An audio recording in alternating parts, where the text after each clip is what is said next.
Hi, my name's James McLean, and I'm just making this short video clip as part of the job application.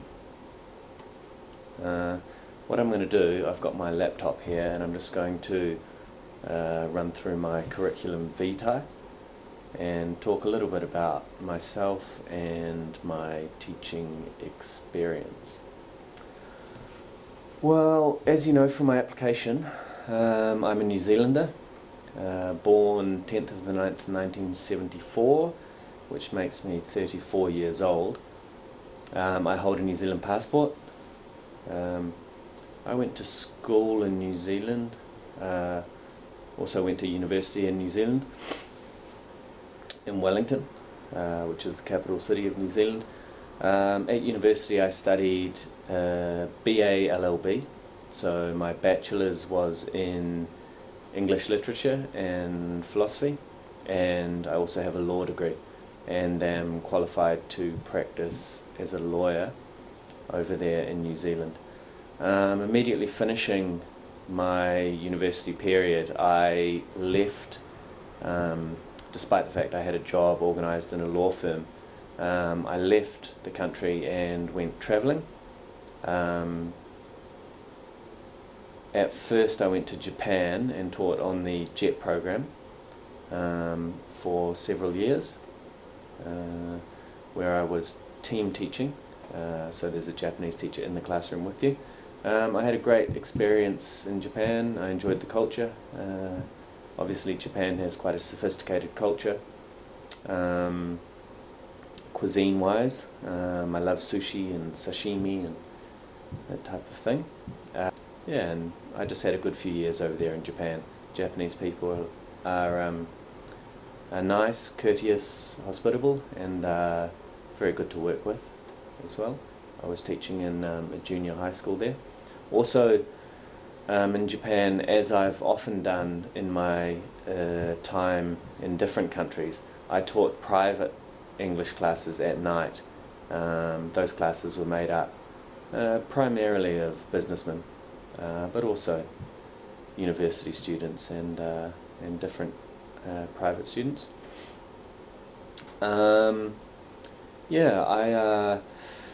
During that time in Japan, I also managed to get my TESOL, my Trinity TESOL certificate.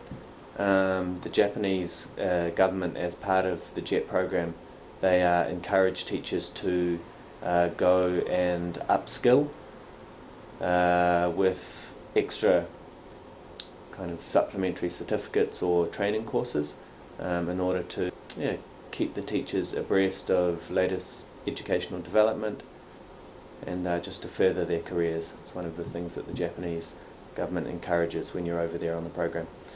So those are my qualifications. As you can see from my CV, I've taught in a lot of different countries and in a lot of different roles. In the beginning of my career, I guess I was teaching in institutes, for example the Speakeasy Institute in Bolivia, and doing also a lot of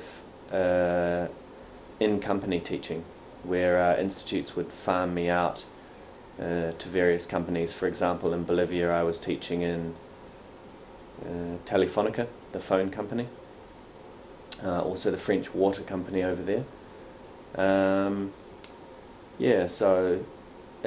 As well as that, I was teaching in British Petroleum in Istanbul, teaching the executives there.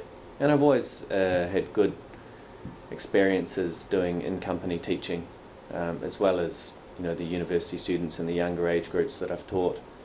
I'm from a professional background myself, so I understand what the environment's like in companies and what the executives are looking for in terms of their English classes.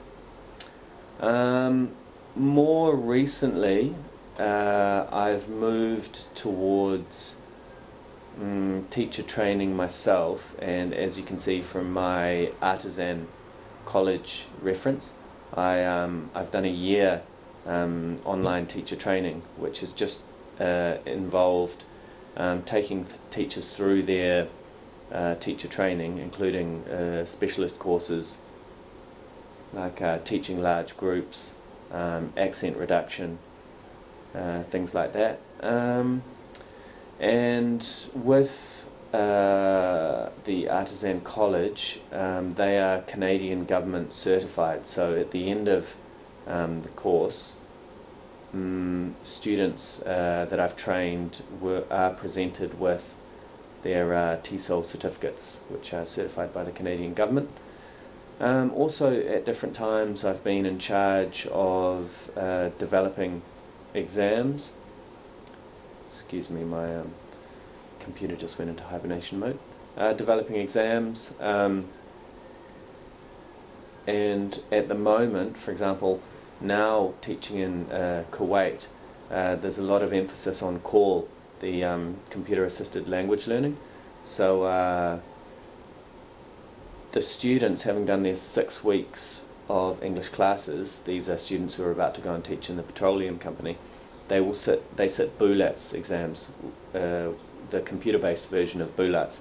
So obviously, you know, we do a lot of seminars and preparation work using computers, and you know, the classes here, the classrooms being very high-tech, have interactive whiteboards, and I'm always using PowerPoint and my laptop here,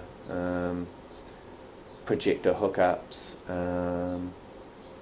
So yeah, I'm tech savvy, I guess, is what I'm trying to say, and enjoy using the technological tools available.